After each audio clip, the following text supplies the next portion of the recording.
So tonight is all about apples. So I'm assuming if you're here, you're a fan of apple recipes, right? Yes, yes, I do love them. And later on, you'll have to share your favorites with me too. So the first thing I'm doing here, I made sure and preheated my little toaster oven because this is all gonna go really quick. This isn't like the totally from scratch pie, that kind of thing. But Yeah. I'm using a couple shortcuts and a couple things I did do kind of from scratch.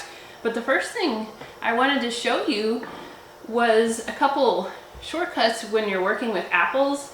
So obviously you can just use your can of apple pie filling, and I don't know if you guys have like a favorite one you use, but I had these apples, they had them for $1.99 a pound, so I just wanted to buy the fresh apples, and I wanted to be able to do like a shortcut version of this. So I am doing a microwave apple pie filling. So you just throw everything together and microwave it.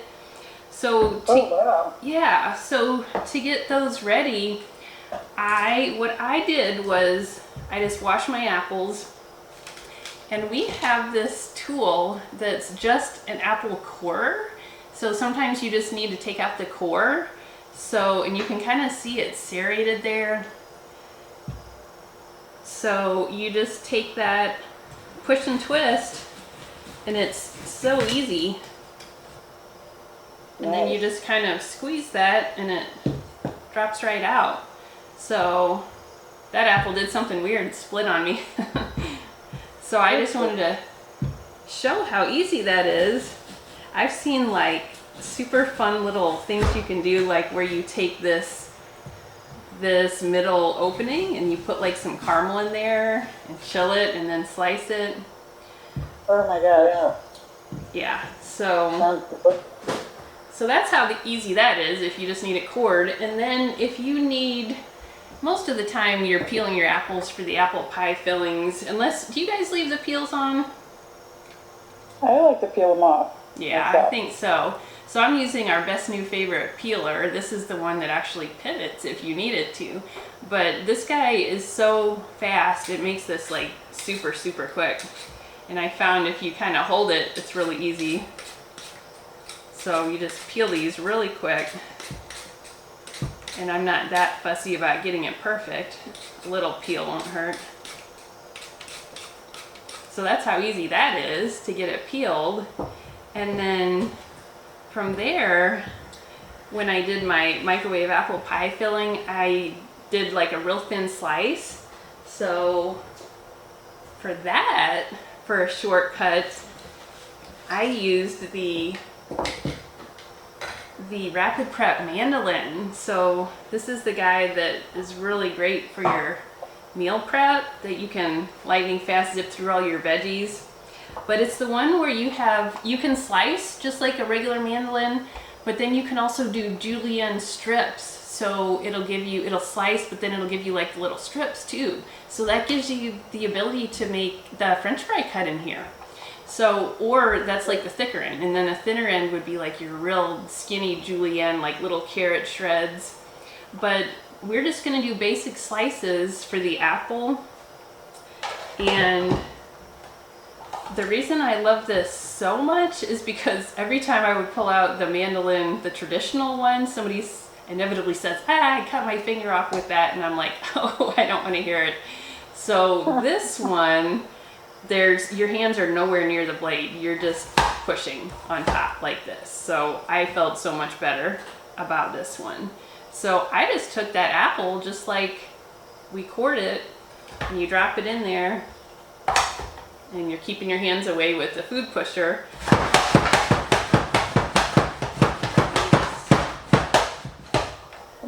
Zip through it that fast, so then you have your slices.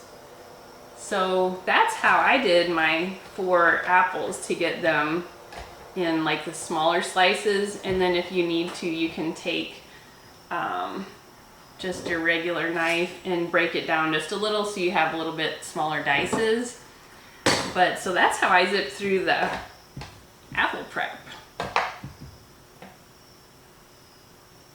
It was really easy. Yeah, it really is. And It also, I was a little worried that that might be a little hard to clean, but it's not bad at all because honestly, the things you're doing, they're not like sticky things, and you mainly just rinse it and brush it a little with the bristle brush. And then with that microwave apple pie filling, it's just your apples and then 2 tablespoons of white sugar, 2 tablespoons of brown sugar, and then 2 teaspoons of lemon juice. And that's pretty close to a half a lemon. I found a half a lemon is about a tablespoon. So I'll just kind of show you what I did because I already have it in here. But you would just take your half lemon, this guy is a monster, but put it in the citrus press and then squeeze that out, and then you get, it's really easy to get your fresh lemon juice that way, so no fuss at all. So I love this citrus press. And then you're doing a teaspoon of cinnamon, and then it called for a little shaving of fresh nutmeg. That's where you have like the whole nutmegs and you grate them. But if you have this shortcut, we have a cinnamon plus spice. So it has your cinnamon, but then like all your other fall apple pie spices that you think of, like the nutmeg, allspice, that sort of thing. So it's like a shortcut. You just take your 1 spoon of this. So 1 teaspoon of this in here. So that came to 4 cups of apples, and then 2 tablespoons of butter. And then you microwave that for like 8 minutes. It didn't even take mine that long for it to get soft. And then so you have this apple pie filling. And I actually did add in a little tablespoon of cornstarch mixed with water just to thicken it up a little bit because it was really watery. So this is your apple pie filling. So we're ready to go with that. So either do that or your... So with that, you don't need to add any apples because it's all, did you use that no apples slices?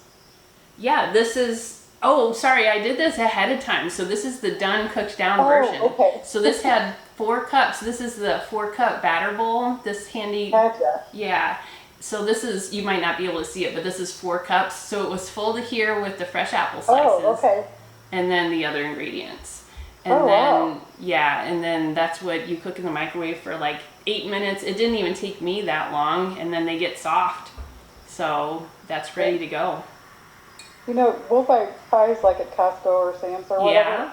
and they look delicious, and they are, except for you bite into them and they either have the skin, some of the skin on, or they're not, they're hard as a rock, you know, you're like, Seriously? yes, and Oh, it's wow. just so like, ugh, you know, Yeah. you know, you No. want a soft apple like that, that's a good idea. So I you would- microwave. Yeah, because I'm all about shortcuts and who wants to stand over the stove.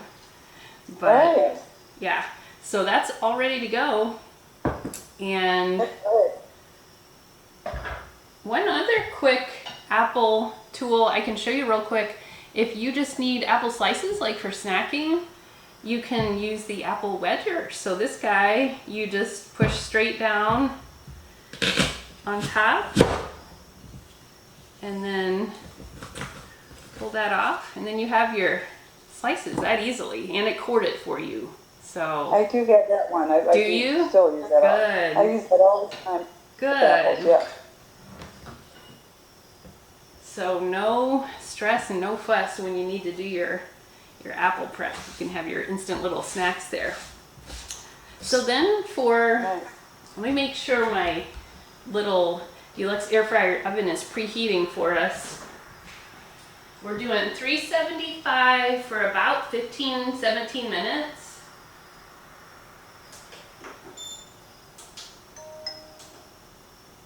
And this is the one, the top and bottom. The top is a toaster oven and the bottom is an air fryer. And you can use them both at the same time if you need. I forgot you have to preheat that. Cool. Yeah, What's that? I forgot that you would still have to preheat that. Yeah, For the it oven. was, you used to not have to with the other model, but this one really is more like, it'll replace your oven basically, unless you're doing like your huge batches, but I've hardly had to use my regular oven since I've had this. It is a good size. Nice. It's almost like the size of a microwave. But That's nice. Yeah, like it's really been a lifesaver because it saved me from turning on the oven when it was hot all summer. And then the other fun thing is, say you're making two different things that need two different cooking times. You could do like your baked chicken breast and your air fried potatoes on the bottom. And if they have two different cooking times, there's a button you hit on there called sync. And then you put both your top and bottom ingredients in, and then the machine knows when to get them done at the exact same time for you. So you Oh, wow. don't have to think. Like, that's just, you can just forget about it. So I love how they're always thinking of ways to like make things easier. Yeah. Because like I know myself, if I don't write something down or set an alarm, I mean, it'll just slip your mind. So that's preheating for us. And I did use the shortcut. I bought the pie crust. So obviously you can make your own, but I just bought the pie crust this time in the refrigerator section. And you let them come to room temperature. And you just kind of real slowly roll that out. So are you guys good at making your own pie crust? No. And I'm going to add to that. No, my sister and my mom always made it for special Oh, occasions. Or when, yeah, so I like really need to see this. I want to try to make, from the crust, not just not store-bought, whatever. yeah. So yeah, So you I have never made the crust. tried it or you haven't? I have not. Oh, okay. I've done it and it's okay, but I mean I could still use, obviously it takes a little practice, but that's another video workshop we could do sometime too, from scratch Yeah. pie crust. We'll pull in an expert. Let me guess. So this little tool is called the Hand Pie and Pocket Maker. So this guy's been around for a little while, but you can do round pies where it's like a full circle, or I like doing the half. It's like a Oh, little wow. empanada half pie. So this is good for a lot of kinds of dough. You can do, I've done pizza crust with pizza fillings, or I've done the sweet versions. I did like air fryer beignets where it's like biscuit dough with chocolate in it and then rolled in cinnamon sugar and butter. Oh Oh my my gosh. gosh, yeah. So this time we're gonna use the half, but the top part, this is a little bit sharper edge, and this is the perfect size for the circles you need. So we'll just get our push and twist and get our rounds there. Save the extra for later.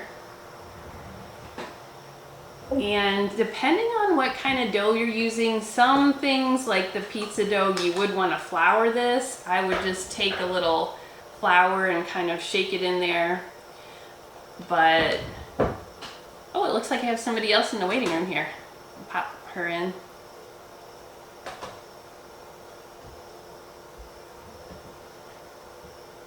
Hi, Laura. So that's what I was saying, was this is the perfect size circle for the rounds you need, so you don't have to like guess. And then depending what kind of dough you're using, you may need to flour this first. Like when I did the pizza dough, that's fairly sticky, or like the biscuit dough, you'll want to flour it. But this dough I found was actually okay. This is the ready-made store-bought pie dough. Hi, Laura. How are you, Clark? Good. What's that? Sorry I'm late. You're fine. You're actually perfect timing. We're just about to make the apple hand pies with the dough. So Okay, cool. yeah, so this is the hand pie and pocket maker. So you can do full circle little hand pies, or I like to do the half version. So we're doing the half version, and we just cut out our pie dough circles. I did use the store-bought pie dough. So all you do, this is how easy this is. You just lay your circle on here. Hopefully you can see that well. And then this little scoop comes with the hand pie pocket maker. It's exactly 1 tablespoon, and you use 1 tablespoon of filling. And I did learn this lesson. We're not kidding about the 1 tablespoon of filling, because it'll burst out the seams if you use more than that. So just the 1 tablespoon of filling. And then you just fold and push this shut pretty hard. Oh. And then, oh, of course this one sticks naturally. And then you have your perfect little crimped pie edges there. That guy got a little off on me, little practice. I'll do the next one better. And then I'll put these on my baking stone. That's what we'll end up using to bake them on. So the new deluxe air fryer oven, this square stone fits perfectly in it. Oh. And I like to use the stone with the baking because it's so forgiving. So a few minutes here, a few minutes there, like they won't get black on the bottom like if it was just a thin metal pan. So let's try this. I'm gonna try just a little flour this time in case we need it. Okay, so line that up and then, what's that? Can you spray that with like cooking spray? You could do oil too, yeah. You know, that's a good question about the spray. It did say you could oil it a little.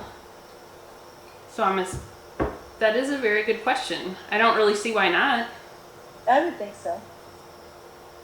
because it's not like, Sorry, so, like, I'm not a huge baker, but I know some things, like, to get the dough stick together, they do, like, egg whites. yes. I think that, I mean, it looks like that crimper looks like it would, like, you wouldn't have to use the egg white if you use the crimper, but.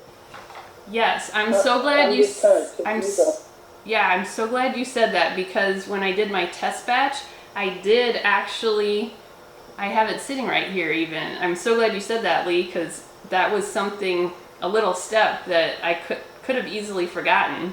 So you can for sure take some egg wash. So I'll do it right. The third try we'll get it right.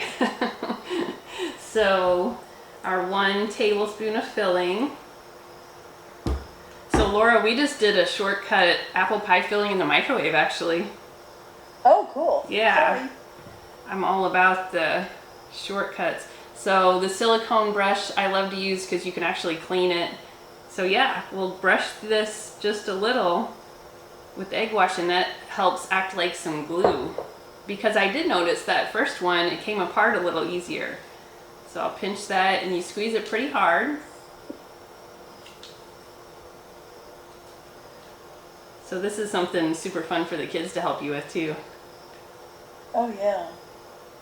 Yeah, so they look Here. like factory made. They're so perfect. Looks good. And I'll just do I'm just doing 4 for right now.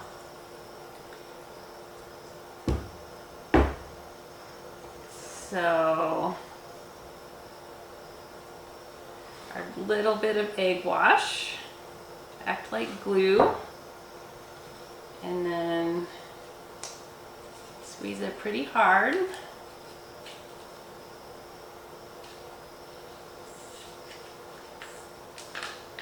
It does help to have just that little bit of flour in there.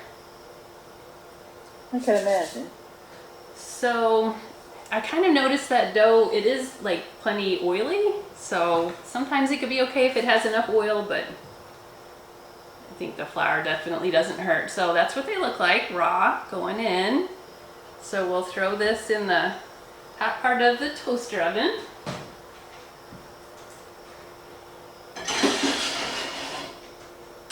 And then I just hit the start button. So I did notice when you use the stone that it takes a couple more minutes than the metal pan, but I don't mind that. The stone takes a little longer to heat up, but Yeah. it's forgiving. That's what I love about it, is that you can give or take, you know, at the end, you could give or take with a pretty wide range, and they're not gonna like get black and burn on you. So those are going, and I won't make you guys wait that whole time. I actually did some earlier, so I have them ready. So Those look delicious. yeah, so I did some of these earlier, so you guys don't have to wait the whole Well, by now it's only a few minutes left, but I did these just so we could take a look. So these are the done ones with a little bit, Yep. How pretty. yeah. They look Ooh. so, yeah, like professionally done because you Worked really. okay, so let's take a look here. Oh yeah. Yeah. Ooh. Nice. This is, That- Did you have to put little slits in that? I did. You know what? Oh. I didn't for these and I should. I did see you do it, but it looked like that one had a slit in it. Yes, I did because when I was reading the blog, it said some things you want to slit with, especially fruit pies. So yeah, anything. Oh, really? So you just take your super sharp little paring knife and do just a couple little, and that seemed to work fine. Boy, But peaches would be good in that too. oh yes, yeah. I Wouldn't guess it? Yeah. did we miss peach season? Oh, yeah. I think Yeah, I think so. Ooh. But You- that would be delicious. I'm thinking of the cherries. I don't know. Mm. How like cherry pie filling. Yeah. But anyway, that Yeah. was delicious. you could actually do something like that, like put taco meat and cheese or something in it. Yes, totally. Like a buffalo chicken. Oh my gosh, yes. Yeah, Like you- steak, savory, yeah. exactly. Those are like granadas. I mean, Mhm. definitely like or what's the one that Yeah. pierogi? Pierogies. So perfect timing. Our new batch is done. Let's see how these look. And I was a little distracted there because I was hearing something sizzling, and it's because I did not put the slit in top. It did ooze out just a little. Yeah. Oh, Well, good to know. But I'll show you guys these. They still look good. Oh, I'm sure it'll eat. There we go. Sure. oh wow. Yeah, I would turn it down. Yeah, I'm hearing them sizzle. That looks delicious. It does. Yeah. So grab a cup of tea and come on over. I could eat one. I could eat one right now. I know. I plan on it. Definitely needs a cup of hot, strong black coffee or tea to go with it, though. I just made a big sheet cake of pumpkin bread with a streusel topping, and I made Oh my. a cream. That was so yummy. I made a cream cheese glaze, and I've got a whole bowl of cream cheese glaze left over. That would look really probably taste. That would top it off. That would be so perfect. Yeah. That's actually a really good idea. And you could do it in a little silicone prep bowl and then drizzle it. Yeah. There That, yeah, that would be a good idea. So we're done, you guys. We're just hanging around gossiping, but I can let you get on with your night, and I'll email you guys. It's wasn't really a recipe so much, just throwing Oh, together no. the pie crust with the pie filling, and the hand pie pocket maker is the tool.